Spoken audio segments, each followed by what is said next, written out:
রাজধানীর উত্তরার ১১ নং সেক্টরে বহুতল ভবনে অগ্নিকাণ্ডে নিহতের সংখ্যা ৬ জনে বেড়ে দাঁড়িয়েছে। শুক্রবার সকাল ৭টা ৫০ মিনিটের দিকে উত্তরার ১১ নম্বর সেক্টরের ১৮ নম্বর সড়কের একটি বাড়ির দ্বিতীয় তলায় আগুনের সূত্রপাত হয় বলে জানায় ফায়ার সার্ভিস।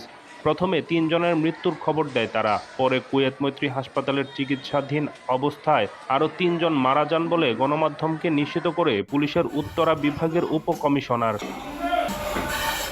নিহতদের মধ্যে ২ জন নারী, ১ জন পুরুষ ও ১ জন শিশু রয়েছে। বাকি নিহতদের পরিচয় এখনো শনাক্ত করা যায়নি।